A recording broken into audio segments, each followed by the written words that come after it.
Hello दोस्तों, नमस्कार। आप सबका मेरे यूट्यूब चैनल में बहुत बहुत स्वागत है। भैया डीआरडीओ की वैकेंसी कब तक आएंगी, सितंबर 11 आएगा भी या नहीं आएगा, सबके मन में यही विचार विमर्श चल रहा है। भाई मैं भी स्टूडेंट हूं तो इसीलिए मेरे मन में भी ये विचार विमर्श चल रहा है। तो आप सबकी बेचैनी दूर करने के लिए मैं वीडियो लेकर आया हूँ, ठीक है। इसलिए आप मेरे वीडियो को पूरा देखिएगा, स्किप मत कीजिएगा। तो सबसे पहले बात करते हैं डीआरडीओ सितंबर 11 कब तक आ सकता है। तो भैया डीआरडीओ का इतिहास रहा है कि पहले 2014 में वैकेंसी आई थी, फिर इसके बाद 16 में आई, फिर 18 में आई, फिर इसके बाद थोड़ा डिले हुआ क्योंकि कोरोना आ गया था, इसीलिए 2022 में। अब 2024 आने वाला आ गया है तो 24 में आएगी, कंफर्म है भैया। क्योंकि ये 2-2 साल के गैप पर चलता था, बीच में कोरोना आ गया तो ये 4 साल का गैप हो गया था, लेकिन फिर से 2-2 साल के गैप पर आने वाला है। तो हम बात कर लें कि इसका नोटिफिकेशन कब आएगा। तो इसका नोटिफिकेशन भैया सितंबर चल रहा है, सितंबर में तो अब आने से रहा है, ये हम मान सकते हैं नवंबर या दिसंबर में देखने को मिलेगा भैया। 15 नवंबर के बाद कभी भी ये वैकेंसी आ सकती है। तो इतनी जल्दी जल्दी इसका प्रोसेस होता है कि आप समझ नहीं पाएंगे कब एग्ज़ाम हुआ, कब एडमिट कार्ड है, कब क्या हुआ। सीबीटी 1 में थोड़ा सा भी समय नहीं मिलता है भाई, इतनी सारी सब्जेक्ट प्रिपेयर करनी होती है। मैं बात कर रहा हूँ क्योंकि मैंने 2022 का एग्ज़ाम दिया था, उसमें जानते हो क्या हुआ था भैया कि ये सितंबर में वैकेंसीज़ आई। सितंबर में वैकेंसीज़ आने के बाद ये नवंबर में इसका एग्ज़ाम ले लिया गया भाई, नवंबर में एग्ज़ाम ले लिया गया और दिसंबर में इसका सीबीटी 1 का पेपर यानी कि पेपर का रिजल्ट भी आ गया यार।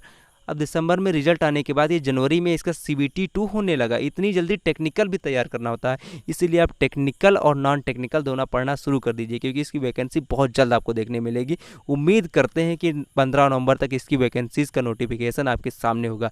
इसीलिए भैया आप मेरी बात मानिए, आप अपनी इसकी प्रिपरेशन शुरू कर दीजिए और नॉन टेक्निकल और टेक्निकल दोनों साथ में लेके चलिए, क्योंकि इसमें ज़्यादा समय नहीं मिलता, सिर्फ 1 महीने का गैप मिलता है सीबीटी 1 से सीबीटी 2 में। तो सोच लीजिए कितना जल्दबाजी में ये पेपर होता है भाई, ठीक है। तो दोस्तों डीआरडीओ सितंबर 11 में डिप्लोमा और प्लस आईटीआई वालों दोनों के लिए सुनहरा मौका होने वाला है। साथ में बीएससी वालों के लिए भी कुछ वैकेंसीज बीएससी वालों के लिए भी आती हैं, ठीक है भाई। तो डिप्लोमा के लिए तो सबसे बेहतरीन बात है और साथ में आईटीआई वालों के लिए भी बहुत बेहतरीन बात है। इस पर सिलेक्शन प्रोसेस के बारे में बात करूंगा भाई। तो इसमें जानते हो क्या होता है कि जो डिप्लोमा वाले भाई होते हैं उनके लिए सीबीटी 1 और सीबीटी 2 कंडक्ट कराया जाता है, दोनों रिटन एग्जाम होते हैं। इसके बेसिस पर सीबीटी 2 के बेसिस पर आपकी फाइनल मेरिट बनती है, उसी के आधार पर आपका फाइनल सिलेक्शन होता है भाई जाके। और हमारे आईटीआई वाले भाइयों के लिए देखो सीबीटी 1 तो करा दिया जाता है, इसी तरह रिटन एग्जाम होता है, लेकिन सीबीटी 2 स्किल टेस्ट होता है। सीबीटी 2 होता ही नहीं, उसमें स्किल टेस्ट कराया जाता है। स्किल टेस्ट के आधार पर वो क्वालिफाइंग नेचर का होता है, उसके आधार पर उनको सिलेक्शन दिया जाता है। लेकिन डिप्लोमा वाले के लिए सीबीटी 1 क्वालिफाइंग होता है, उसके बाद सीबीटी 2 टेक्निकल लिया जाता है। टेक्निकल एग्जाम उनकी ट्रेड के वाइज संबंधित होता है, इसी के आधार पर उनकी फाइनल मेरिट लगती है, फिर उनका सिलेक्शन होता है। तो आपको ये क्वालिफिकेशन और इसका सिलेक्शन प्रोसेस दोनों समझ में आ गया होगा।